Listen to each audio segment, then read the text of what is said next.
Mau tahu tata cara sholat Idul Fitri?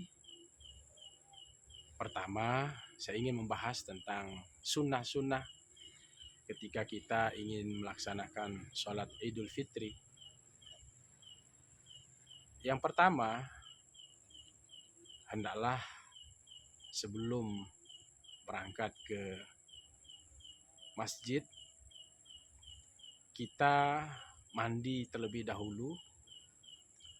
Kemudian sebelum sholat Idul Fitri tentu sehari 2 hari kita sudah cukur rambut dan potong kuku, ya kan. Dan kita disunahkan untuk membersihkan apa yang menjadi beberapa anggota tubuh kita seperti bulu ketiak, ya, kita merapikan kumis, jenggot, dan al-anah, ya, rambut untuk kemaluan.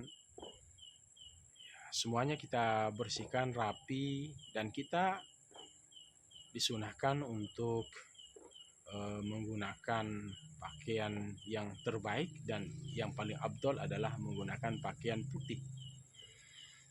Dan tentu juga menggunakan wewangian yang paling bagus, karena ini adalah hari kemenangan bagi kaum muslimin.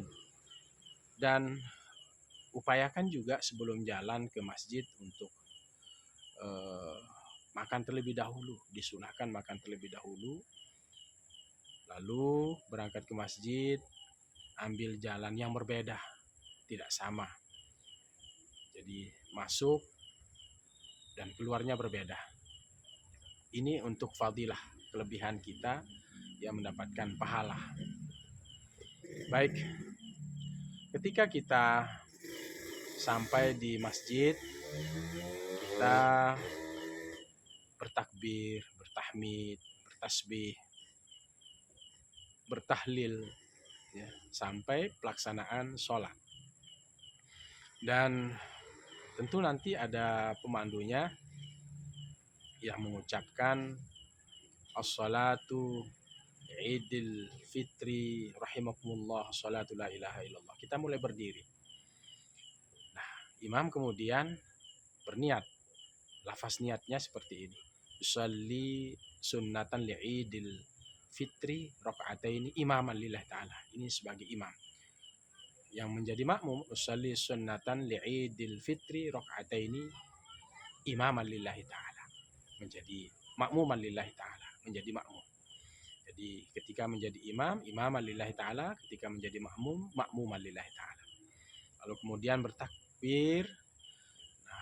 Disunahkan juga membaca doa iftitah kabiran walhamdulillahi katsiran. Nah, di takbir pertama, seorang imam itu membaca takbir, ya, selain takbiratul ihram itu 7 kali takbir. Setelah kita membaca doa iftitah, imam membaca doa iftitah, kita juga membaca doa iftitah. Allahu Akbar. Kita berhenti sejenak, ukuran 1 ayat. Dan di situ kita selangi dengan ucapan subhanallah walhamdulillah wala ilaha illallah wallahu akbar, Allahu Akbar. Itu 7 kali. Dan kita ulangi lagi ucapan subhanallah walhamdulillah wala ilaha illallah wallahu akbar. Lalu imam membaca ayat, yaitu Fatihah. Ini yang rukun. Kemudian setelah Fatihah sebagai rukun, imam membaca Al-A'la, Sabbihisma rabbikal a'la, sampai terakhir. Nah, kemudian di rakaat kedua, imam setelah membaca Fatihah, imam membaca Al-Ghasyiyah atau Al-Ikhlas, hatta hadisul Ghasyiyah sampai terakhir, atau suratul Ikhlas, qul huwallahu ahad sampai terakhir. Sudah selesai berzikir, kita salam. Kemudian setelah itu ya. Setelah salam, lalu khotib naik menjadi khotib dan berkhutbah. Nah, di khutbah pertama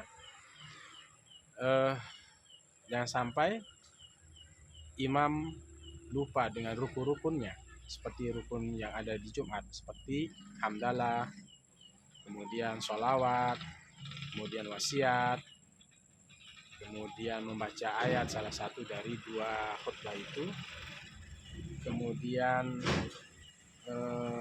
apa lagi? Pertama hamdalah, kedua sholawat, ketiga wasiat, keempat baca ayat. Nanti di khutbah yang kedua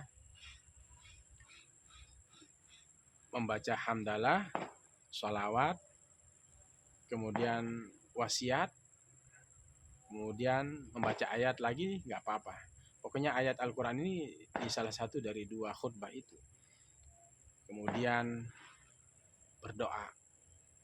Nah, ini yang terakhir. Nah, setelah itu salam-salaman, dan tentu salam-salaman ini adalah sebagai wujud perminta maaf kita, wujud kita saling memaafkan di hari kemenangan. Kita berziarah setelah itu ke keluarga kita, baik yang masih hidup maupun yang sudah meninggalkan kita. Jadi ziarah itu kepada orang hidup maupun orang yang meninggal dunia itu sangat dianjurkan di hari raya Idul Fitri. Semoga kita kembali fitrah, kembali fitri, kembali suci, dan kita mendapatkan predikat muttaqin. Demikian. Assalamualaikum warahmatullahi wabarakatuh.